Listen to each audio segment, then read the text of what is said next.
સત્સંગમાં આવ્યા પછી જે બે વિચાર, સત્સંગનો પ્રાણ છે. એક મહાત્મ્યનો વિચાર, બીજો રાજીપાનો વિચાર.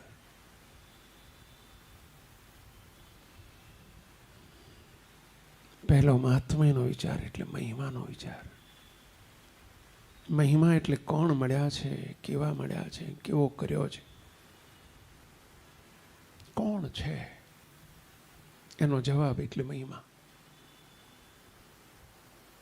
જેના હું દર્શન કરું છું મહારાજના કોણ છે, એનો જે જવાબ આવે એ મહિમા કહેવાય. કેવા છે એનો જવાબ જ્ઞાન કહેવાય. કેવા છે? સર્વોપરી છે, સર્વાવતારી છે, જેની અન્વય શક્તિ કઈ અનંત બ્રહ્માંડો, અનંત ઐશ્વર્યાર્થી બ્રહ્માંડો, અક્ષરાધિક બ્રહ્માંડો ઉડતા ફરે છે, ઉત્તરોત્તર રહેલા છે. અન્વય સ્વરૂપ, વ્યતિરેક સ્વરૂપ, સનાતન, આધુનિક, આ બધું જ્ઞાન છે. કેવા છે? કોણ છે? એ મહિમા છે.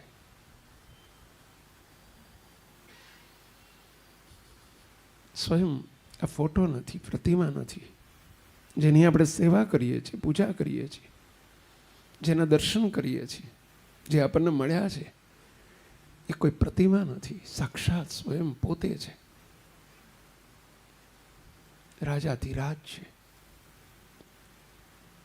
જે ગોપાળાન સ્વામીને મળ્યા, જે મુક્તાન સ્વામી, ગુણાયતાન સ્વામી, દાદા ખાચરને મળ્યા, એ જ મહારાજ મને મળ્યા છે. આ મહિમાનો વિચાર છે.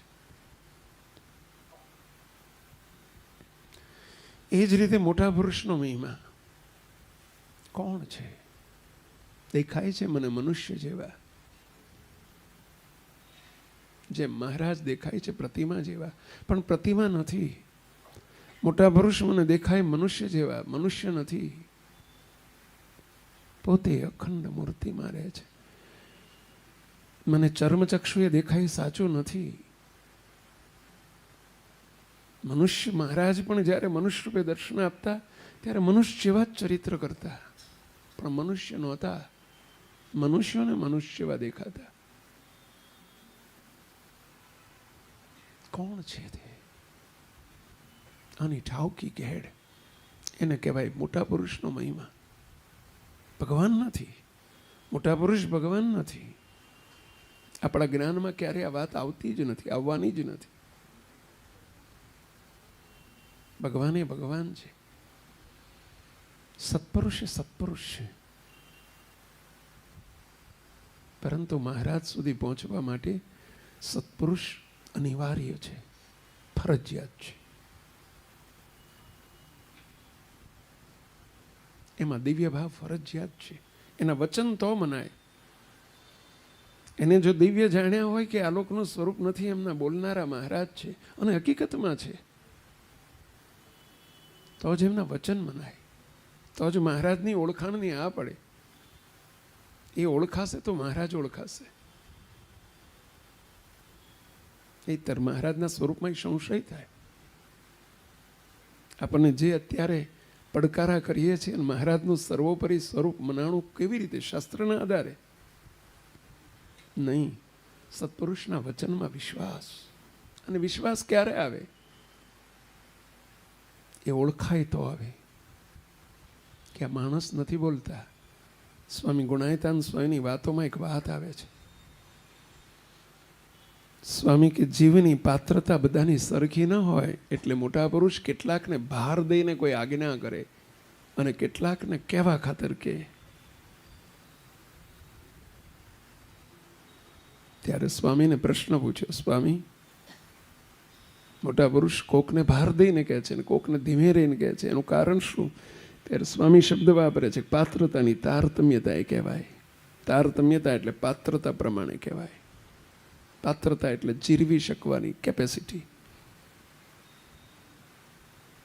પાત્રતા પ્રમાણે મોટા પુરુષ કે. કોઈની મંદ પાત્રતા હોય તો એને ધીમે રહીને કહેવાય, અને જેની તીવ્ર પાત્રતા હોય તો એને હક કરીને કહે, રાઈટ, અધિકારથી કે કરવાનું જ છે. આપણે તપાસજો કે આપણને મહારાજને મોટા ક્યારે આવી રીતે ફોર્સફુલી કહી શકે છે કોઈ વાત? આગ્રહ કરીને સમજવું કે પાત્રતા ઊંચી છે, નિકટતા છે મહારાજને મોટાથી.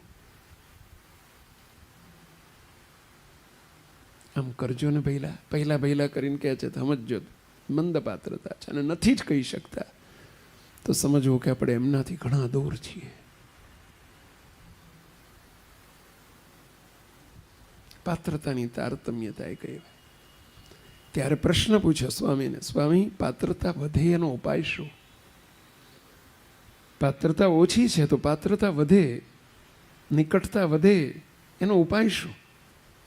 ત્યારે સ્વામીએ જે જવાબ આપ્યો છે, સ્વામી કે મોટા પુરુષ સાથે જ્યારે નિકટતા હોય ને એમની જ્યારે સંગ કરતા હોય, સમાગમ કરતા હોય, સેવન કરતા હોય ત્યારે એવો નિરંતર વિચાર રાખો કે આ મોટા પુરુષ નથી બોલતા, મોટા પુરુષ દ્વારા ઈશ્વર બોલે છે. આ શ્રીજી બેઠા શબ્દો બોલો છો, આ ગુણાયતાન સ્વામીની વાતોના બેઠા શબ્દો છે.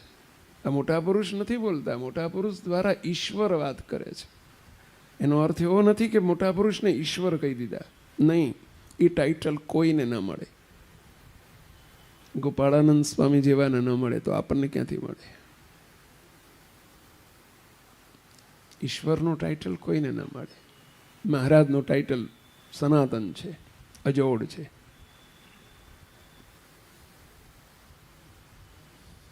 પરંતુ એમના દ્વારા ઈશ્વર બોલી રહ્યા છે. આવો વિચાર જો કરતા જઈએ ને તો આપણને પાત્રતા વધતી જાય, ઝીલાતું જાય, સ્વીકારાતું જાય, વિશ્વાસ આવતો જાય. આપણે શું ઓળખી શકીએ નહીં ત્યારે? ઘરના માણાને નથી ઓળખી શકતા. જોજો 25 વર્ષ સુધી ઘરમાં જોડે રહે ને તો ભાઈને ના ઓળખી શકે ને ભાઈને ના ઓળખી શકે ને ક્યારેક દગો દઈ દે, ખબર એ ના પડે. પહેલા તો મોટા પુરુષ ઓળખાય. જીવની પાત્રતા છે એને ઓળખવાની.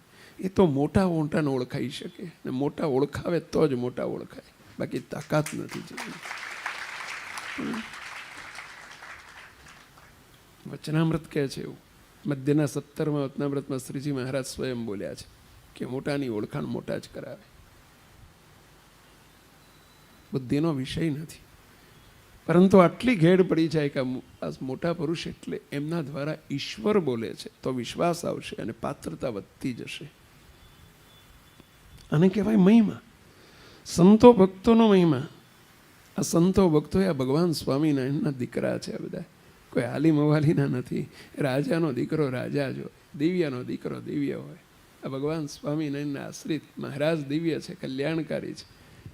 આ કોઈ હાલી મવાલી નથી. અહીં નહીંતર હાલી મવાલી નવાય જ નહીં, બેહાય જ નહીં. પેલા પૂર્વનું પુણ્ય પ્રગટ થયું જ્યારે આ સ્વામિનારાયણ મળ્યા છે ત્યારે.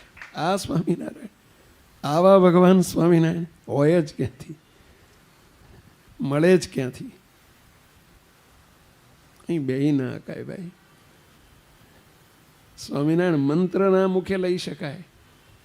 કારિયાણીમાં એક ડોસી હતા, મંદિરની પાછળ ઘર, કાયમ સ્વામિનારાયણને ગાળ્યું જ દે, પણ ગાળમાં સ્વામિનારાયણ ના બોલે. ભૂલમાં એવો ગાળ દે ને તો સ્વામી મારો બેટ્યો, મારો પીટ્યો આવું કરે, પણ સ્વામિનારાયણ શબ્દ ભૂલમાં ના બોલે. મહારાજે એક દિવસ વિચાર કર્યો કે ડોશીને ગમે એમ કહીને સ્વામિનારાયણ બોલાવવા છે. એટલે મહારાજે ગરીબ ભગતને કહ્યું કે તું એક કામ કરે, આપણે એમના ઘર ઉપર છાપરું હતું આમ પતરાવાળું, તે ઘર ઉપર કાંકરા ના નખાય, ઢેખાડા ના નખાય આપણાથી, પણ આપણે એક કામ કરો, રૂપિયા નાખ. કે રૂપિયા, રાણી છાપ રૂપિયા આવતા ને પેલા, રૂપિયા ઘર ઉપર નાખ ને પેલું ખડીંગ કરીને અવાજ થાય ને, એટલે કંઈ કરતા ગાળીમાં સ્વામિનારાયણ બોલી જાય. તો ડોશી ના જ બોલી. બોલો, હે મારા બેટા ફાટ્યા છે, આવું બધું બોલે, પણ સ્વામિનારાયણ ના બોલે. મહારાજ કે જબરી ડોસી છે, જાતું એના ઘેર જઈને તું મરવા હોતી છે, એક વખત સ્વામિનારાયણ બોલાય. પેલો હરિભગત જઈને કે માજી એક વખત સ્વામિનારાયણ બોલો, તમારું કામ થઈ જશે.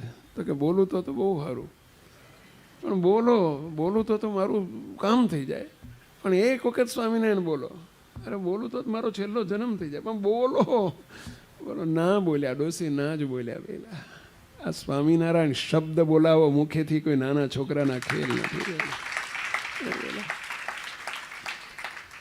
આપણે કેવા બધા ફાવી ગયા છે. સ્વામિનારાયણ શબ્દ નહીં, સ્વામિનારાયણ ના થઈ ગયા પેલા, એના થઈ ગયા. આ મહિમા બસ આ મહારાજના મુક્તો છે બસ. અને મને પણ એવો મુક્ત કર્યો છે આ સ્વસ્વરૂપનો મહિમા. મહિમાનો વિચાર હોય તો જ રાજીપાનો વિચાર વર્તે.